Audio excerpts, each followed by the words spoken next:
বাবা, তোমার এই আরাম কেদারার একটা জাদু আছে। এখানে বসলে মনে হয় দুনিয়ার সব চিন্তা হাওয়া হয়ে যায়। জানো তো, ও বাড়িতে গিয়ে এখন শুধু সংসারের রোজ নামচা আর মুরগির ডিমের হিসাব। উফ! আহা মা, তুমি তো আমাদের বাড়ির রাজকুমারী, ডিমের হিসেব কেন করবে? তোমার বর নিলয় তো ভালো ছেলে, সব সামনে নেবে। তুমি আরেকটু থাকো না। দেখছো না আকাশের কি গোমরা মুখ, বৃষ্টি নামবে যে কোনো সময়।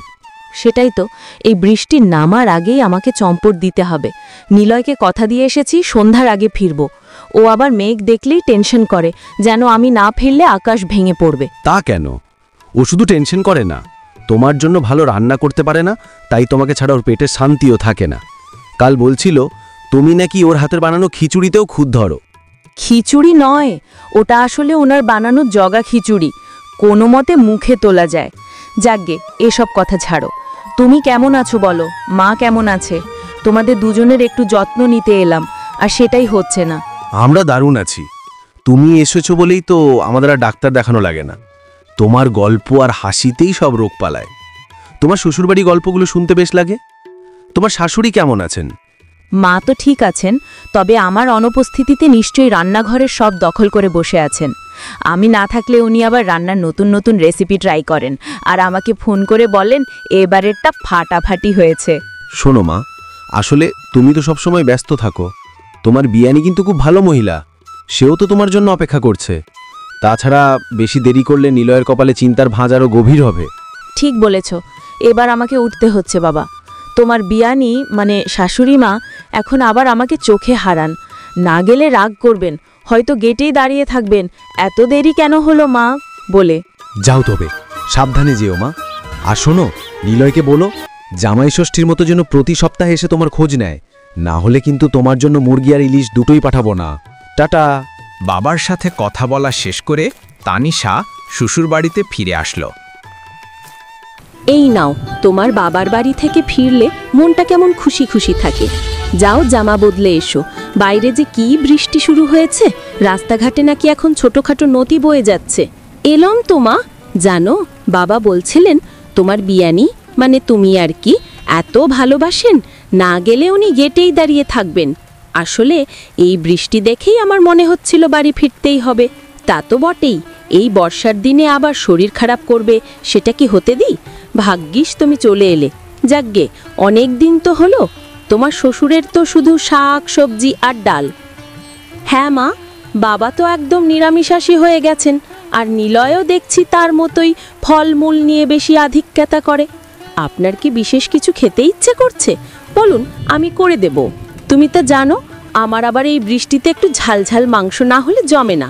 নিলয়ের বাবা থাকলে তো তিনি নিজেই বাজার থেকে কিনে আনতেন, আর নিলয়কে তো বলতে গেলে তার শরীর খারাপ করে দেয়। ওহ, সে কথা, গত সপ্তাহে ওকে বলেছিলাম একটা দেশি মুরগি আনতে, সে দেখি বাজার থেকে কুমড়ো আর লাউ নিয়ে ফিরেছে, যেন আমরা এখন কুমড়ো আর লাউয়ের বংশধর। সে তো বটেই, আমার তো জিভ শুকিয়ে কাত, কবে যে একটা গরম গরম মুরগির ঝোল দিয়ে ভাত খাবো। আজকাল তো ফ্রিজেও শুধু সবজি আর মাছের রাজত্ব, মাংসের দেখাই নেই। ঠিক আছে মা, আপনি চিন্তা করবেন না, আমি এখনই নিলয়কে পাঠাচ্ছি।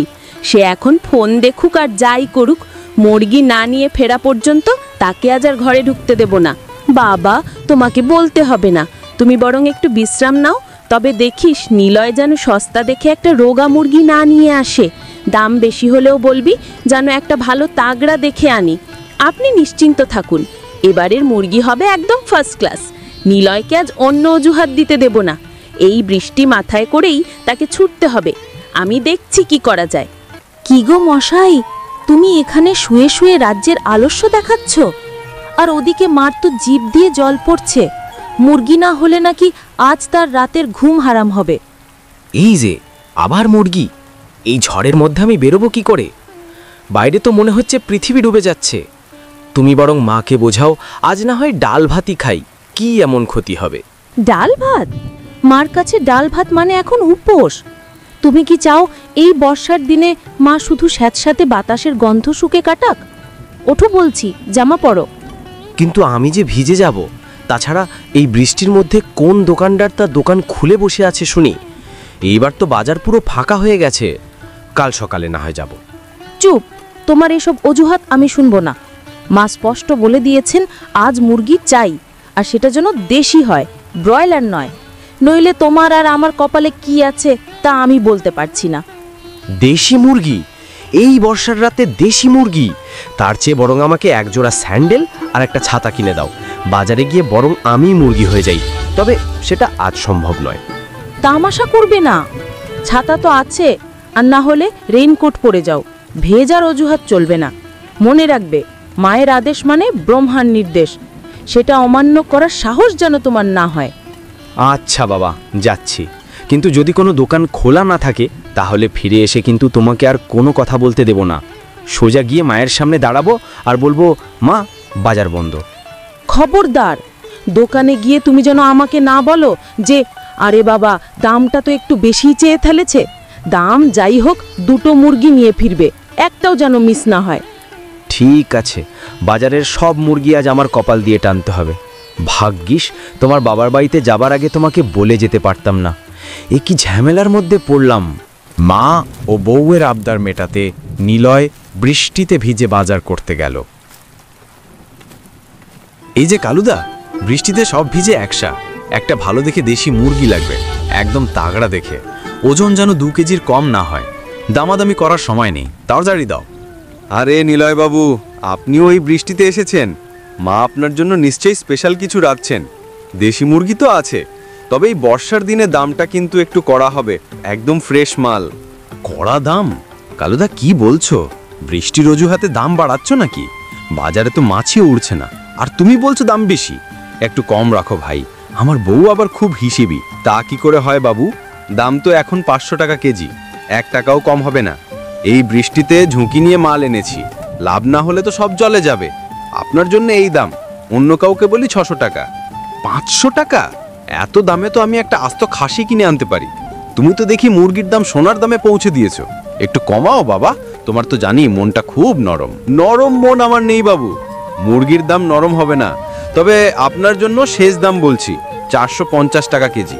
এর কমে নিলে কালকের বাজারে মুরগি আর দেখতে পাবেন না, শুধু হাড্ডি থাকবে। বেশ, 450ই দাও, তবে ওজন যেন ঠিক থাকে। আর শোনো, ভালো করে দেখে দাও যেন কোনো রোগা পটকা মুরগি না হয়। বৌমা বলেছে এই মুরগি না হলে শাশুড়ির নাকি অম্বল হবে। অম্বলের ভয় নেই, এই মুরগি খেলে আপনার শাশুড়ির হজম শক্তি বাড়বে। একদম ঝরঝরে মাল, এক্ষুনি দিচ্ছি কেটে। 2 কেজি মুরগি 450 টাকা কেজি, মোট হলো 900 টাকা। দাঁড়াও, 900 টাকা?